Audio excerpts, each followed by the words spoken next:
Chapter 3. My dress balloons when I stoop. I place a hand on the child curled up at the edge of the street. Are you all right? Are you hurt? Gray eyes peek up at me. Brown matted hair frames the small face. The girl can't be more than 9. Walter, you indulge her. Mother's sharp tone floats from the carriage. It's already late. We should be getting on. I call back, please, Mother, we can't leave her here. She's trembling. The poor child seems stranded in the middle of Dearborn Street on a Sunday evening. She was nearly hit by a wagon. Papa, can we take her home?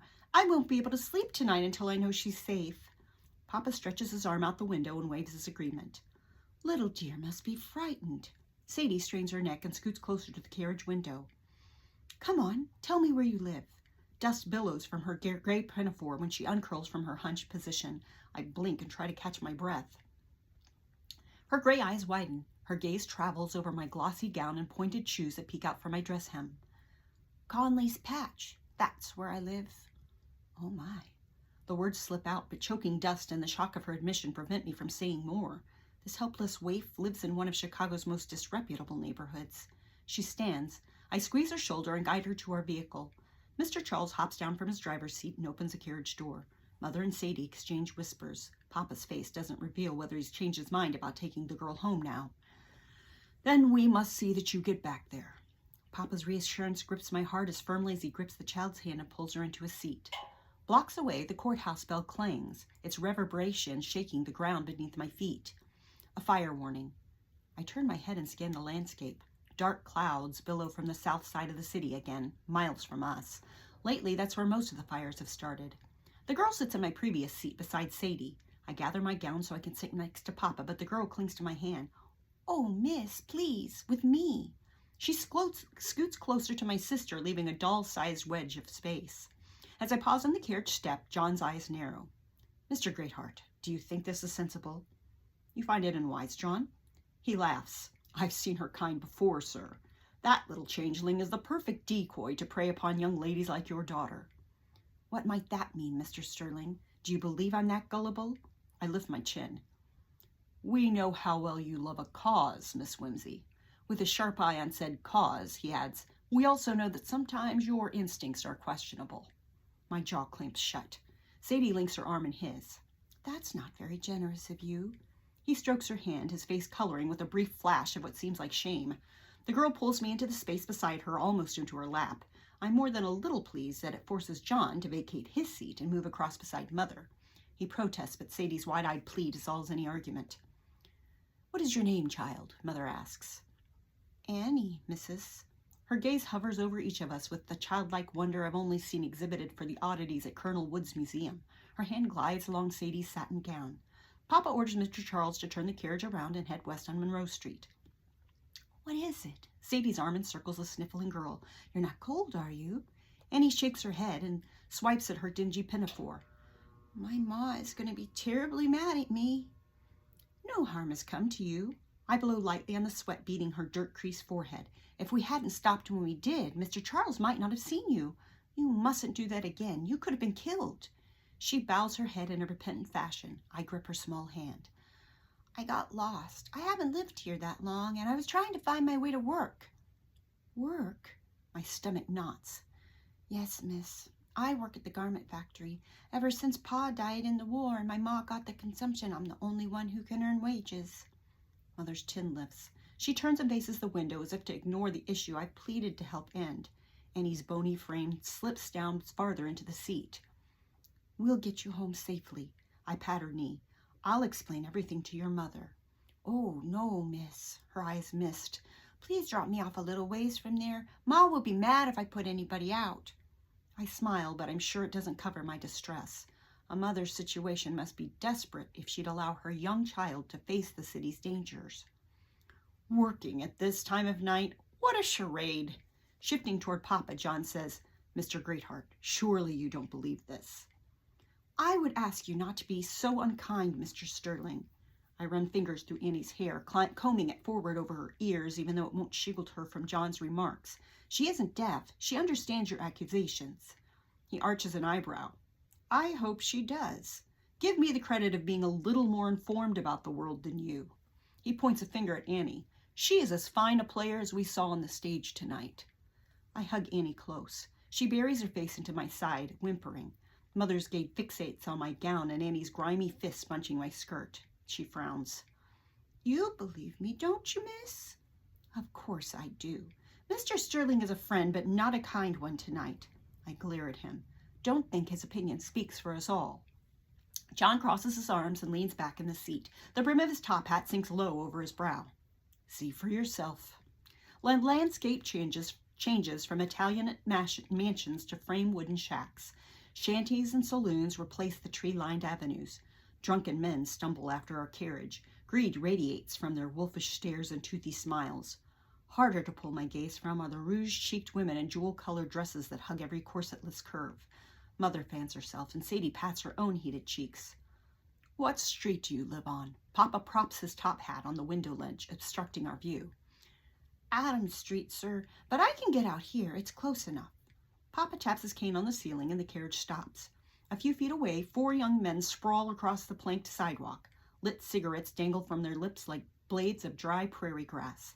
The smell of smoke drifts on the air, but less from tobacco and more from the fire the courthouse bell warns about. Annie sighs as if the path past that crew is a daily cross. I rise to escort her, but Papa's arm swings down after she exits, barring me from following. He shakes his head. Annie, just a minute. She stops on the carriage step. I withdraw a coin from my beaded purse, place it in her palm, and she beams a smile. My heart drops. Will I ever be able to do more for children like her? Mother's resistance means I'll only be able to hand out coins or offer rides home. Thank you, miss. Maybe Mama won't be too cross with me. I lost a whole day's wages. A tear slides down her cheek. I want to save up to buy my baby sister a coat for the winter. John flicks up the brim of his hat, enough for me to catch his eyes rolling upward. Sadie reaches across and hands Annie another coin. The girl's eyes spark.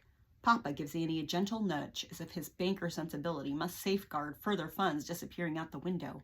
She hops to the ground, but Papa groans and reaches into his mantle. He slips another coin into her hand. All right, Annie, off you go. Sadie grips my arm, and we hold our breath as Annie takes slow steps past the rowdies. Even John sits up. A wide-shouldered fellow blocks Annie's path. They exchange words, and Annie holds out her hand, palm open. Those ruffians are going to take the money we gave her. I grip the window, ready to launch out and spring to Annie's aid. The youth grabs the coin, flips it in the air, then places it back in Annie's palm. He ruffles her hair, and the other boys laugh and roll about, shooting looks our way. Annie bounds up the steps of the tenement. Like the other buildings lining the street, the 3-story structure seems slapped together with hastily nailed boards. Good job, Lil. One of the boys throws a cigarette to the ground and stamps on it. That a girl, Lil. Their bottles clink together when they lift them skyward in a toast. My eyebrows furrow. Lil? Who's Lil? Papa strokes his mustache. Mother folds her hands in her lap and lifts her gaze to the ceiling. John dusts off his frock coat, a simpering smile glued to his face. Oh, Father, will you tell the police? Sadie asks. Why would Papa want to call the police? And why did they call her Lil? John arches a single eyebrow. I suck in a breath. He was right. Annie, or Lil, or whoever she might be, fooled me. I scrunch my gloves into a ball, fists clenching so hard that I shake. Hurling the gloves at John's smug smile would give ample satisfaction. I whip my head the other way, avoiding his gaze. It's not as if she couldn't use the money, Whimsy. Sadie's gentle voice can't quell the burning in my gut. She waves her hand at one of the buildings that looks moments from collapsing. She needs it more than we do. Yes, but to deceive us like that, and after I saved her life. Is that what has you concerned? John's rumbling chuckle plucks at my every nerve. It was all part of the act. Act? You think she risked her life to get us to stop? No, I won't believe that. John shrugs. I know you feel it's your duty to save the world, but these people will always take advantage of our kindness. These people? Poor people? People without our advantages? It isn't fair to assume that every person without means is out to swindle every person with them. Yet, he was right about Annie. The carriage bumps along the wooden streets, and we halt more than seems usual. Now more than ever, I ache to get home and fall into bed. Sadie squeezes closer, and John sits again beside her. Good. Now I won't have to endure his superior smiles for the rest of the ride. How Sadie could ever want to kiss that mouth, I'll never know. The establishments buzz with activity, dozens of people exiting onto the streets. The citizens of Conley Patch must keep later hours than other parts of the city. We roll to a stop and Mr. Charles comes to the window. We need to reroute, sir. What seems to be the delay? Papa leans forward to look outside. There's fire on the South Branch. The other drivers say it's spreading fast. How quickly? Mother's voice strains. Nothing to fret about, ma'am. Been about a dozen fires this week with the dry summer we've had. Mr. Charles rubs his spectacles on his shirt. My body tenses. When my own mare, Coffee, had a birthing difficulty, he did that too, his way of displaying calm when he isn't calm at all. Our firemen are on top of the situation, but we'll want to stay out of their way. South of the river, why can't we continue north? Papa's fingers drum the top of his cane, his patience fool's cap thin. Too many gawkers blocking the street. Everybody's watching the fire. A fiery comet streaks overhead and lands on the city's omnibus stable. A blazing wall of flame erupts. I recoil at the blast of heat surging toward us. The interior of our carriage reflects the orange glow. Screams rise over the fire's roar, the spectators now only yards away from its grasp. Great heavens! Mother's face shines with perspiration. John grasps Sadie's quivering hands. We might have been home by now. Guilt gnaws at me as completely as the fire eats the wooden structures in its path. Yes, we could have been home had I not begged Papa to stop. Tongues of fire lick the sides of nearby buildings. Our carriage interrupts the flow of escaping people, dozens veering to the right and left of our vehicle, all pushing to get past and rocking us. I hold onto the seat edge, grasping to keep balance. Mr. Charles rushes to his driver's seat and slaps the reins, but the horses stamp and paw, petrified into immobility. Papa flings the door open. Smoke fills every space. I gasp, then choke. Out! Out! Papa climbs out first and helps Mother down.